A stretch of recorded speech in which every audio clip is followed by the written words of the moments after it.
there guys, it's Alex from Sci-Fi Films, and today I'm going to be giving you a review of Independence Day Resurgence. Independence Day Resurgence is a sequel to the 1996 movie Independence Day. In the original movie, aliens come to Earth and they try to attack, they try to kill us all, but we stood up to them and we beat them. This movie now takes place 20 years later, and basically we've upgraded like all our technology and our weapons and stuff with the alien technology. But the aliens have come back, and so we once again on Independence Day have to fight for our lives, basically. So yeah, so I actually made a list of topics to talk about. And if you want specific, if you're looking for like a specific topic that I'm going to talk about here, you can find all of the topics in the description. There's going to be time codes for when I talk about specific things. First on my list is story. And, well, I just covered story, didn't I? It's basically still that that aliens come back, we have to go attack them again, and we have to win. So we're going to move on to characters. There are characters that are returning from the first Independence Day. First off, we have Jeff Goldblum, who is still sort of, I guess he's now a scientist. He works for the United States government, and he basically, like, he still figures out like everything he has to do. So there's that. Not much new. Actually, wasn't a lot of Jeff Goldblum in this movie. I was kind of surprised. The next character that comes back is President Whitmore from the first movie. Once again played by Bill Pullman. He's kind of going through this thing. He's kind of messed up since the attack.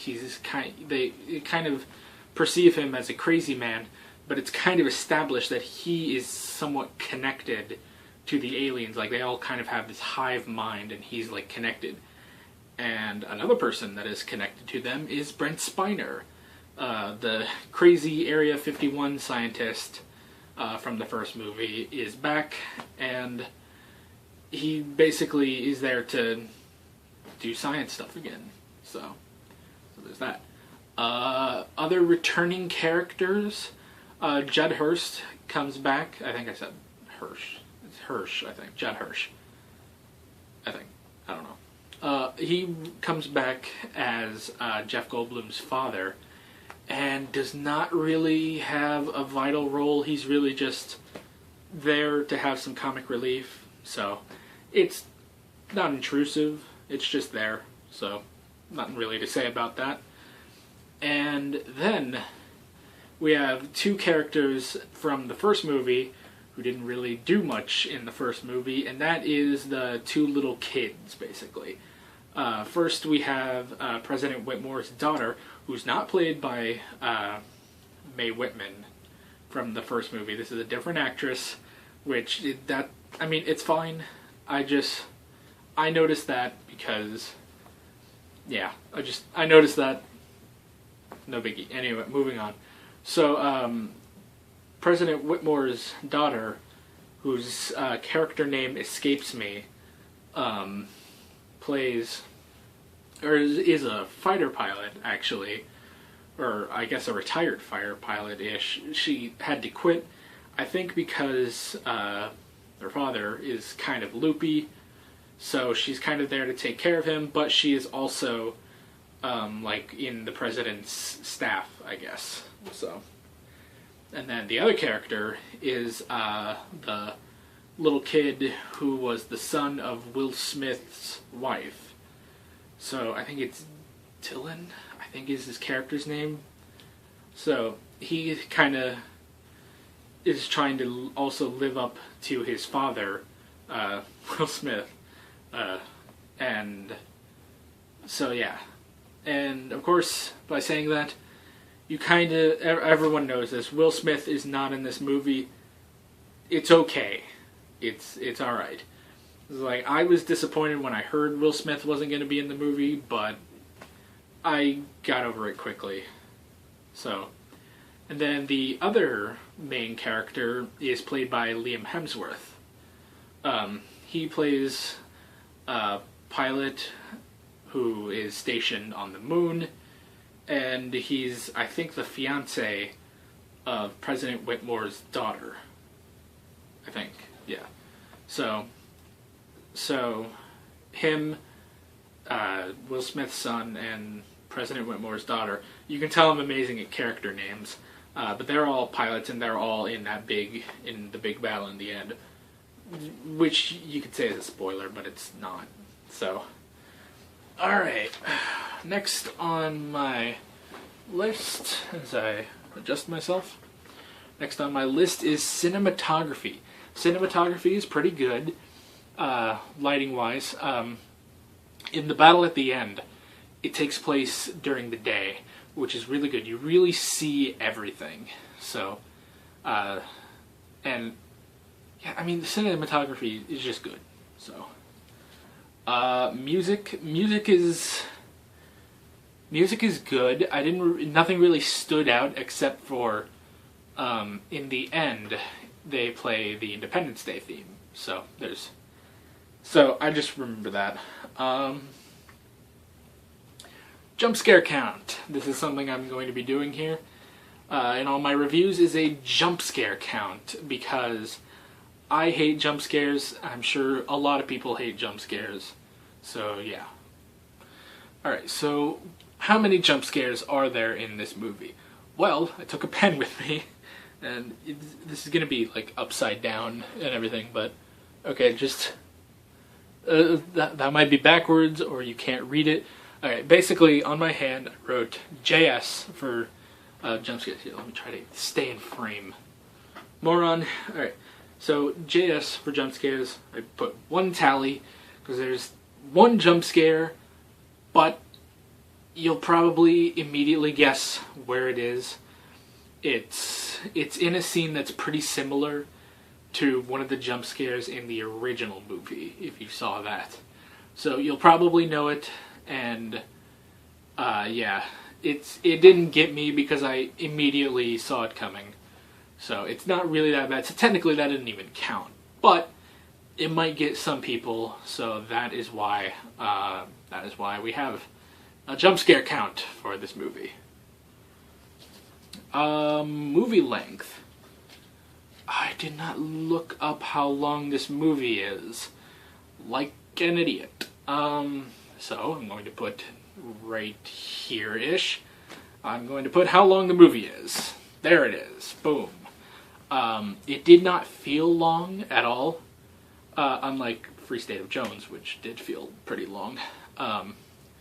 It's a pretty fast-paced movie, like the original movie. The one thing I have to say, though, is that in the beginning, when they're setting up all the characters, it takes maybe 15, maybe 20 minutes. I didn't count, but just going off of what it felt like it took about 15 to 20 minutes before the aliens started doing things, I think.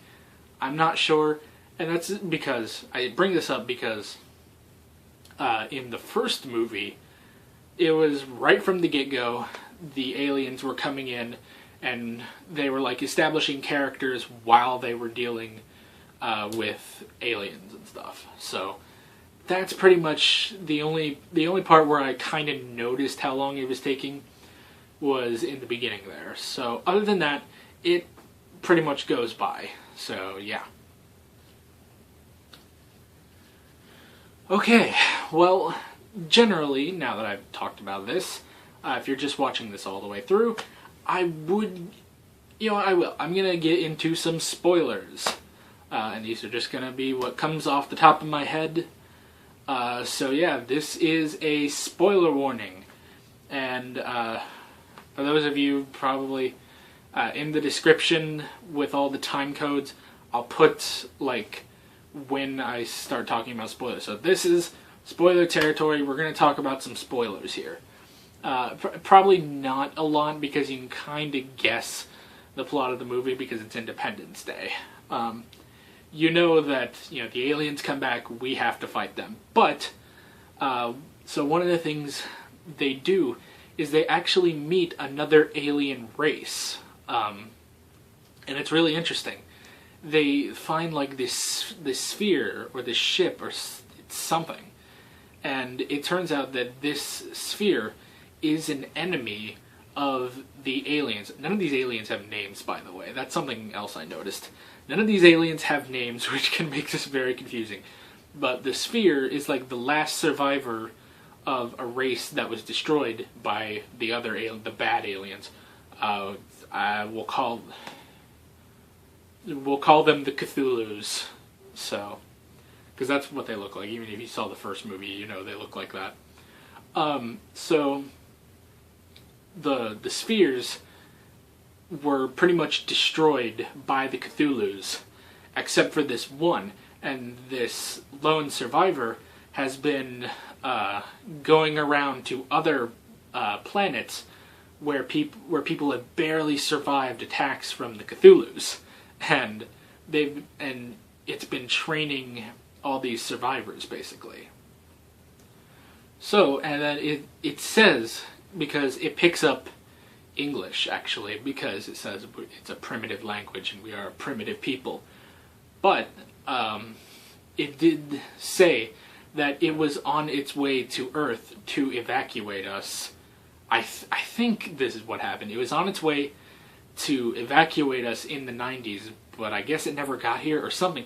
But now it was on the way here because it knew the aliens were, or the Cthulhus were on their way here. So the sphere was trying to get here, but early on in the movie it went to the moon, and us humans, shoot first, ask questions later.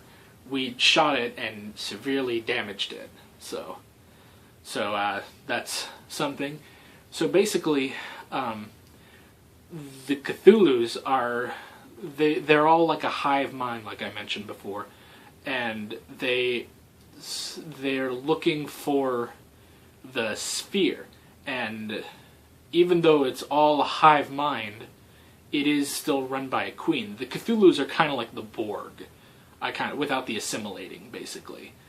So they all have this hive mind, and they have a queen, this gigantic queen, and they're basically looking for the sphere to destroy it, because the sphere is the only being that has the power to stop the Cthulhus. So, alright, I'm trying to remember everything. I'm amazed I got this far. So, the Cthulhus are looking for the sphere, and humans, we decide that we're going to trick the Cthulhus and the Cthulhu Queen, who I guess would just be Cthulhu, into following a different spacecraft that's projecting a decoy signal to make the Cthulhus think that that's the sphere. And so the only thing is they need someone to manually pilot this ship. And so President Whitmore comes in, shaves his beard off, and he's like, I'm gonna do it. And he basically, they get him and the ship and like tons of like nuclear, or I guess like cold fusion devices is what they kept saying. And they put like, Jeff Goldblum like puts a protective energy shield from the aliens around the Queen's ship. And the president goes in, and he has this great line when he's about to detonate right in front of the Queen. He says, "On behalf of the people of Earth, happy 4th of July." Bam! And he blows up. The president is dead, which is sad. But he destroys the ship. Everything seems okay until the Queen gets out of the wreckage and she's alive. So now, Independence Day has become this monster movie, and all these ships have to try to destroy the Queen, but it's not working. Like, the Queen herself is like huge, and she has her own shields. Meanwhile, the Queen is trying to destroy Jeff Goldblum, who's in a bus with his dad and a bunch of kids. I didn't explain that. I don't care. But it's... Of course, this is spoiler talk, so hopefully you've already seen the movie. You already know what I'm talking about. I'm just recapping things. So I didn't fully understand why the Queen was going after this bus. But I guess it was just like the first thing she saw, and so she's going after it. And so the president's daughter is in like a plane and is trying to, or in a ship and trying to hit the Queen. Liam Hemsworth and Will Smith's son come in alien ships, and they try to blow her up. And yeah, it's this big, great, epic battle, and it's during the day, like I said earlier, so you could see everything. It's not like Godzilla where you can't really see anything. So yeah, and they defeat the Mother Queen, and basically at the end, this is basically a setup to one or more sequels to this movie, because the Sphere says that it wants the humans to lead the resistance against the Cthulhu. So there's still more Cthulhus out there. This was just like one queen. It's like the Borg. There's like multiple queens, and we have to go destroy them. So, and that's how the movie ends. And yeah, so that's the ending, and it was awesome. It was spectacular. I loved it. And so yeah, we're gonna go with my final thoughts. These are I've probably put in the description when spoilers stop. So these are just gonna be my final thoughts for Independence Day Resurgence. I liked it, and I really liked it. I think it was really solid. I don't get the critics, even the audience. Like, people say this is just a mediocre movie. I don't see that. I like this movie, like I like Independence Day, but I get that this is a different movie. You know, this isn't, it is a different movie from Independence Day, because now we have all this technology and stuff in Resurgence. So yeah, but I liked it. I thought it was really good. Not as good as Independence Day, but they really couldn't make another Independence Day. So yeah, I'm actually going to give a rating, because I figured I should have a rating system, actually. So, other than just I liked it. So, what rating system should I go with? I don't even know. Alright, so the final verdict for Independence Day Resurgence. If we go with a 10 scale, then I'm going to put this at a solid 8 out of 10, I think. 8 out of 10.